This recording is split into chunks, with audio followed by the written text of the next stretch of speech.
Selamat datang di channel Indah Kirana, channel tentang alur cerita anime Donghua. Yang suka dengan alur ceritanya, jangan lupa subscribe ya guys, biar gak ketinggalan alur cerita menarik selanjutnya. Tanpa banyak bicara lagi, mari dengarkan alur ceritanya. Semoga terhibur. Bab ke-128. Mata Xiaoyan menatap sosok manusia transparan seperti film di depannya. Hatinya langsung terasa syak. Kekuatan aturan di benua Yuanwu berbeda dengan benua Doqi. Hal ini menyebabkan jiwa seseorang tidak dapat bertahan lama tanpa tubuh fisik sebelum mencapai kelas Dodi. Hanya masalah waktu sebelum jiwa seseorang hancur. Pada saat ini, sosok manusia ilusi di depan Xiaoyan sebenarnya berdiri di depannya. Selain itu, dia telah keluar dari Luotian Divine Cauldron. Bukankah ini berarti kekuatannya setidaknya setara dengan Dodi Elite? Mata Xiaoyan tiba-tiba menyusut saat memikirkan hal ini. Matanya dipenuhi dengan keterkejutan saat dia melihat orang di depannya. Sosok manusia ilusi transparan itu benar-benar mengabaikan tatapan Xiaoyan. Seolah-olah dia mengabaikan Xiaoyan. Matanya menatap tajam ke arah Guyu di depannya. Dia terdiam untuk waktu yang lama. Bahkan Xiaoyan saat ini tidak menyadari kekuatan Guyu. Satu-satunya hal yang bisa dia tebak adalah kekuatan sebenarnya Guyu kemungkinan besar tidak kalah dengan ahli dari sekte asal. Hal ini juga menyebabkan Xiaoyan menjadi sedikit lebih berani. Meskipun Guyu akan menjunjung tinggi tugasnya dan tidak melakukan intervensi atas nama Xiaoyan, Xiaoyan dengan jelas memahami di dalam hatinya bahwa Guyu tidak akan hanya berdiam diri dan tidak melakukan apapun jika itu adalah situasi hidup dan mati.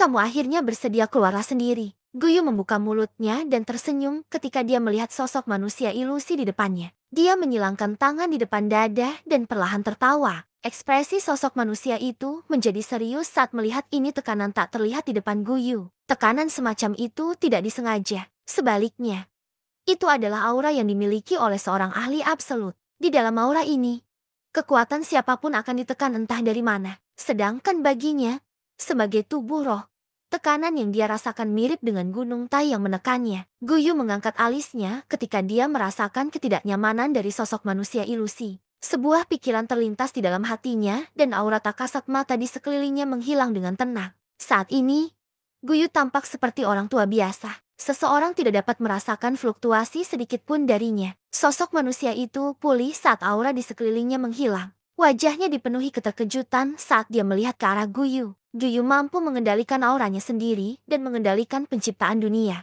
Kekuatan seperti itu adalah sesuatu yang bahkan dia pada puncaknya tidak dapat dibandingkan. Sosok manusia ilusi sekali lagi menghela nafas dalam hatinya. Ia hanya terkejut dengan kekuatan besar Guyu sesaat sebelum ia menekannya. Setelah itu, dia perlahan membuka mulutnya dan berbicara. Itu benar. Aku keluar sendiri. Aku sudah hidup begitu lama sehingga aku tidak ingin mati. Guyu tersenyum. Dia mengabaikan ekspresi aneh di wajah Xiaoyan saat dia membuka mulutnya dan tertawa. Apakah kamu tidak akan memperkenalkan diri? Aku yang dulu adalah Zhotong, seseorang dari 1000 tahun yang lalu. Bolehkah aku tahu jika generasi muda ini pernah mendengar tentang aku? Mata Zhotong menatap Xiaoyan saat dia perlahan membuka mulutnya dan berbicara. Xiaoyan tidak berkomitmen. Dia meringkuk mulutnya. Dia bukan seseorang dari benua belah diri asal. Bagaimana dia bisa mengenal orang tua ini? Zhotong juga tersenyum sedih ketika dia melihat sikap yang terlihat di wajah Xiaoyan. Namun, dia tidak mengatakan apapun. Bagaimana seseorang yang sudah meninggal bisa diketahui oleh generasi muda ini lebih dari 1000 tahun kemudian? Itu benar-benar menggelikan. Guyu tersenyum tanpa komitmen. Kemudian, dia membuka mulutnya dan berkata, "Jangan khawatir." Lalu, dia berkata, "Hubungan antara kamu dan kuali ilahi Luotian masih belum terputus." Ekspresi Zhotong berubah saat kata-kata Guyu terdengar. Namun, setelah hening beberapa saat, dia menghela nafas dan membuka mulut untuk berbicara. Cepat atau lambat akan terputus. Namun, apakah itu akan terputus hari ini akan tergantung pada Anda. Guyu mengerutkan kening setelah mendengar ini. Mata lamanya menyipit saat dia menatap Zhotong. Ada rasa dingin yang muncul di matanya. Banyak pecahan es kecil perlahan muncul di sekitar Guyu. Kekuatan api pendingin tulang juga telah diaktifkan. Ekspresi Zhotong langsung berubah saat melihat pemandangan ini. Fragmen es halus itu menyebabkan dia merasakan perasaan yang agak berbahaya. Jika kamu menginginkan kuali ilahi Luotian milikku, kamu harus membantuku menyelesaikan masalah ini. Kali ini, tanah di sekitar Guyu tertutup es. Ini juga suasana hatinya saat ini. Zhotong mengabaikannya. Sebaliknya, ekspresinya kembali normal sambil terus berbicara. Bantu aku membunuh seseorang. Kalau tidak, Kuali ilahi Luotian ini akan berubah menjadi tumpukan debu, bahkan jika aku harus mempertaruhkan nyawaku. Apakah kamu mengancamku? Es dingin yang menusuk berubah menjadi es tajam yang melayang di sekitar Jotong. Hanya dengan pemikiran dari Guyu, Jotong pasti akan mati di saat berikutnya. Ini bukan ancaman. Anda dapat melihatnya sebagai ancaman. Meskipun hatinya sangat gugup, Jotong masih mempertahankan sikap pantang menyerah sebagai dia perlahan membuka mulutnya untuk berbicara. Saat dia berbicara, es itu hanya berjarak beberapa inci dari tubuhnya. Dia bahkan bisa merasakan bahwa pada saat ini, bahkan sisa jiwanya pun terasa seolah-olah akan dibekukan. Mata Guyu sedingin es saat dia melihat ke arah Jotong yang penuh tekad. Dia menghirup udara dalam-dalam dan perlahan menoleh untuk melihat Xiaoyan. Kamu akan membunuh. Ekspresi aneh terlihat di wajah Xiaoyan ketika dia melihat ini. Percakapan di antara mereka berdua selalu tidak jelas. Tidak peduli bagaimana dia mendengarkan. Dia hanya bisa memahaminya secara kasar. Pada saat ini, satu-satunya hal yang dia tahu adalah jika dia ingin mendapatkan Luotian Divine Cauldron, dia harus membantu orang tua ini, yang tidak akan mati, membunuh seseorang. Para tetua, bisakah kamu memberitahuku dulu bagaimana aku bisa mengambil Luotian Divine ini kuali? Sudut mulut Xiaoyan bergerak-gerak, dia dengan takut-takut menatap kedua orang tua yang bermusuhan ini dan tersenyum canggung. Bantu dia membunuh orang yang melukainya. Dia akan mengambil inisiatif untuk memutuskan hubungannya dengan kuali ilahi Luotian Divine Cauldron secara alami akan menjadi milik Anda. Xiaoyan langsung mengerti setelah Guyu berbicara. Untuk mendapatkan Luotian Divine Cauldron, dia harus membunuh seorang ahli yang setidaknya merupakan Origin King tingkat lanjut, tidak mempunyai kekuatan untuk membunuh orang seperti itu. Mustahil baginya untuk bertemu orang seperti itu, meskipun dia menginginkannya. Jotong sekali lagi tersenyum seolah dia merasakan kesusahan di hati Xiaoyan. Dia membuka mulutnya dan berkata, saya tidak membutuhkan Anda untuk menemukannya. Saya hanya ingin Anda membalas dendam untuk saya ketika Anda bertemu dengannya. Saya dapat menyerahkan Luotian Divine Cauldron kepada Anda sekarang. Namun, prasyaratnya adalah itu kamu harus bersumpah demi hukuman kilat. Dari apa yang kulihat, hal itu tidak perlu dilakukan. Tubuh Guyu langsung terbakar dengan api surgawi yang ganas sebelum suara Jotong terdengar. Nyala api putih pekat menari-nari di sekitar tubuh Guyu seperti roh. Ini, ekspresi Jotong langsung berubah ketika dia melihat nyala api putih pekat di tubuh Guyu. Berdasarkan pengalamannya, dia secara alami tahu apa nyala api itu. Api, Anda adalah roh api. Mata Jotong melebar saat dia melihat ke arah Guyu. Matanya penuh dengan keterkejutan. Pantas saja Xiaoyan, yang hanyalah seorang bandi kecil, ditemani oleh ahli yang begitu kuat, itu sebenarnya adalah roh dari api surgawi. Semua orang tahu bahwa semua api surgawi di dunia telah berubah menjadi roh.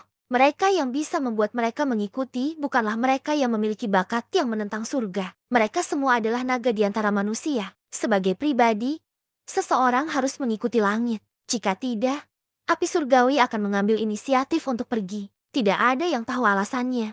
Tapi semua pemilik api surgawi harus mengikuti aturan ini. Pada saat ini, Xiaoyan bisa mendapatkan bantuan dari api surgawi. Selain itu adalah api dingin tulang, yang menduduki peringkat ke-11 di peringkat api surgawi. Dengan status seperti itu, sumpah hukuman kilat pada dasarnya tidak berarti apa-apa baginya. Sumpah hukuman kilat sebenarnya tidak diperlukan. Saya bisa menyetujui sumpah hukuman kilat. Namun, saya harap Anda akan mengingat hal yang telah dipercayakan oleh saya yang dulu kepada Anda. Harap diingat. Orang itu bernama Fu Tuhao. Tubuh ilusi Jotong yang awalnya perlahan tersebar setelah suaranya terdengar. Tangan Guyu sekali lagi terulur ke depan ketika tubuhnya hampir menghilang sepenuhnya. Kekuatan isap melonjak dari tangannya, dan jiwa Jotong yang hancur ditarik paksa oleh Guyu. Sesaat kemudian, gugus cahaya putih krem seukuran kepalan tangan muncul di depan Xiaoyan. Ini adalah roh esensi yang telah dikumpulkan dan disempurnakan oleh sisa jiwa Jotong. Berikan padaku. Gugus cahaya spiritual ini cukup murni. Selama kamu berhati-hati, itu harusnya bisa menyatu dengan sisa jiwa leluhurmu. Itu bisa dianggap sebagai makanan baginya. Bab ke-129. Waktu berlalu dan pertemuan besar alkemi sudah dekat. Hari yang telah lama dinanti-nantikan Xiaoyan akhirnya tiba. Semua orang di kota Wildland kuno fokus pada hal itu dan gelombang api lainnya akan melonjak. Tubuh Xiaoyan, yang duduk di tempat tidur, bergetar dengan lembut. Segera setelah itu, sosok Xiaoyan langsung menghilang dari penginapan. Ruang di tempat tertentu di langit sedikit terdistorsi. Sosok Xiaoyan perlahan muncul. Dia bukanlah orang pertama yang berdiri di ruang kosong. Saat ini, Sudah ada puluhan ahli dengan aura kuat dan kokoh berdiri di langit. Dan orang-orang ini, di antara mereka, yang terlemah memiliki kekuatan kaisar setengah bela diri bintang pertama. Adapun yang terkuat, kekuatan mereka telah mencapai tingkat yang menakutkan dari kaisar setengah bela diri bintang 8. Barisan seperti itu bisa dibilang menakutkan. Kemunculan Xiaoyan jelas membuat orang-orang ini terkejut sesaat. Setelah melihat wajah Xiaoyan dengan jelas, banyak dari mereka yang sedikit mengernyit. Anak nakal yang belum dewasa itu sebenarnya berani berdiri di langit. Apakah dia benar-benar berpikir ada orang yang bisa melakukannya pada level ini? Namun, di saat berikutnya, ekspresi semua orang berubah sekali lagi ketika mereka merasakan aura samar di tubuh Xiaoyan. Aura Xiaoyan tidak lebih lemah sedikit pun dibandingkan beberapa ahli inti di antara mereka. Orang ini, yang tampaknya adalah anggota generasi muda, sebenarnya adalah kaisar setengah bela diri yang kuat. Sementara semua orang dikejutkan oleh kekuatan Xiaoyan, sosok itu langsung melesat melintasi langit dan tiba di depan Xiaoyan. Sebelum orang itu tiba, suara gemuruh telah menyebar dengan dahsyat, menyebabkan seluruh tempat bergetar. Haha, saudara Yan Xiao, baru beberapa hari sejak terakhir kali kita bertemu, aura di tubuhmu menjadi lebih kuat. Hahaha, begitu kata-kata ini diucapkan, para ahli setengah kaisar yang berdiri di langit langsung memahaminya. Tidak heran orang ini memiliki kekuatan yang begitu kuat di usia yang begitu muda. Dia sebenarnya adalah Yan Xiao, yang merupakan orang paling terkenal di kota kuno Wildlands. Karena itu, tatapan semua orang yang biasa melihat Xiaoyan mendapat kekaguman tambahan. Bahkan ada kilatan cahaya di mata beberapa orang saat mereka berinisiatif mendekati Xiaoyan. Baru-baru ini, kekuatan setengah tingkat kaisar bela diri Xiaoyan bukanlah alasan utama ketenarannya. Sebaliknya, keterampilan pemurnian obatnya yang tak tertandingi dan luar biasalah yang mengejutkan semua orang. Di usianya yang begitu muda, kekuatannya tidak hanya mencapai alam kaisar setengah langkah, namun keterampilan alkimianya juga telah melampaui para pendahulunya, mencapai alam kaisar Orde Kedua. Perlu diketahui bahwa seorang alkemis tingkat 2 adalah seseorang yang bahkan kaisar ban di bintang 8. Di antara mereka sangat iri. Pil obat yang dimurnikan oleh alkemis tingkat 2 bisa dianggap yang terbaik di dunia di mata semua orang di bawah kelas Dodi. Mereka memiliki manfaat yang tak ada habisnya dalam meningkatkan kekuatan seseorang. Kekuatan sebenarnya dari seorang alkemis tingkat 2 juga bisa dilihat pada saat ini. Xiaoyan tersenyum dengan berani ketika dia melihat Qin Zhong berjalan mendekat. Dia tidak perlu bersikap terlalu formal saat menghadapi orang seperti itu. Kalau tidak, dia akan dipandang tidak menyenangkan. Saudara Qin Zhong, sudah beberapa hari sejak terakhir kali kita bertemu. Apakah kamu akan pergi ke pertemuan besar alkemis? Qin Zhong sekali lagi tersenyum ketika mendengar ini. Dia tertawa dan berkata, tentu saja, pertemuan besar alkemis kali ini sangat meriah. Jika aku tidak pergi dan melihatnya, bukankah aku akan menyanyiakan barang bagus itu? Kesempatan. Mereka berdua sekali lagi tersenyum satu sama lain. Saat mereka hendak menuju ke arah pertemuan besar alkemis, sosok manusia lainnya terbang. Orang ini adalah penatua Xuan dari Pavilion Yunyin. Yan Xiao, bisakah kita bepergian bersama? Ketika kata-kata penatua Xuan keluar dari mulutnya, bahkan Qin Zhong, yang berada di samping Xiaoyan, tercengang. Faksi macam apa Pavilion Yunyin itu?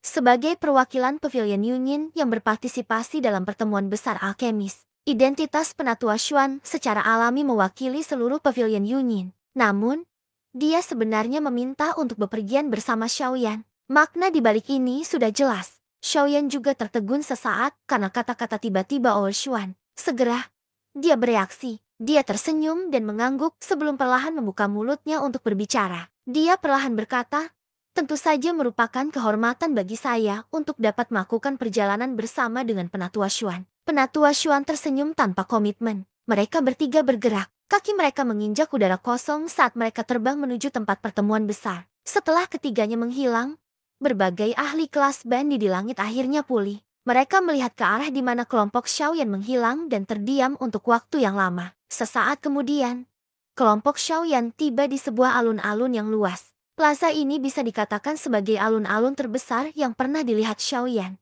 Jumlah orang yang dapat ditampungnya sangat banyak, sehingga bahkan jika semua orang di kota liar kuno berdiri di atasnya, masih akan sulit untuk mengisinya. Dari sini, bisa dibayangkan betapa luasnya alun-alun ini. Hal yang paling berbeda adalah alun-alun ini sebenarnya terletak di kehampaan yang tak ada habisnya. Ini adalah pertama kalinya Xiaoyan melihat pemandangan seperti itu. Kekeh, teman kecil Yan Xiao, saudara laki-laki Xuan Ye. Saudara laki-laki Kinjong, karena kalian bertiga ada di sini, silakan duduk. Mendarat di alun-alun dalam kehampaan, Ketua Guli sudah menyadari kedatangan Xiaoyan. Dia menangkupkan kedua tangannya dan menyapa kelompok Xiaoyan dengan senyuman dari jauh. Mereka bertiga tidak dilindungi undang-undang sama sekali saat melihat ini. Mereka mengikuti Guli ke panggung tontonan. Sebagai faksi nomor 1 di kota liar kuno, Pavilion Yunin secara alami memiliki kursi di panel juri. Kekuatan Kinjong juga tidak biasa. Meskipun kursinya tidak sebagus kursi penatua Xuan, kursi itu tetap bagus. Hanya Xiaoyan yang tidak mendapat tempat duduk. Meskipun dia punya banyak trik, bagaimanapun, dia adalah tamu baru di kota liar kuno dan tidak mendapat tempat duduk. Hehe, kakak Yan Xiao harus ikut dengan lelaki tua ini. Dengan kekuatan kakak Yan Xiao, seharusnya ada kursi untukmu di panel juri. Keduanya juga ada di sana. Di akhir kata-katanya, suara Guli samar-samar mengandung sedikit peringatan. Namun, Xiaoyan masih mengangguk dan tersenyum. Bahkan jika Wei Yi dan Modi juga hadir, mungkinkah dia takut? Setelah semua orang duduk, Xiaoyan menemukan bahwa penatua Xuan duduk dekat dengannya. Matanya tanpa sadar menyipit saat dia melirik ke arah Cilin yang duduk di sampingnya. Sebuah pikiran terlintas di benaknya. Kursi ini sepertinya sengaja diatur oleh Guli. Kekeh, bukankah ini alkemis peringkat 2 yang baru dari asosiasi alkemis kita? Adik kecil Yan Xiao, mengapa? Mau tidak mau, kamu ingin memamerkan keahlianmu setelah melakukan beberapa hal dangkal. Pemahaman tentang alkemis tingkat tinggi. Dari apa yang orang tua ini lihat, kamu harus kembali dan berlatih selama beberapa tahun lagi. Kamu bahkan belum melihat pil obat tingkat kaisar, dan kamu sudah ingin memperbaikinya. Fantasi! Orang yang berbicara tentu saja adalah kepala alkemis dari asosiasi alkemis, Wei Yi. Dari kata-katanya, orang dapat mengatakan bahwa dia memiliki prasangka yang cukup besar terhadap Xiaoyan.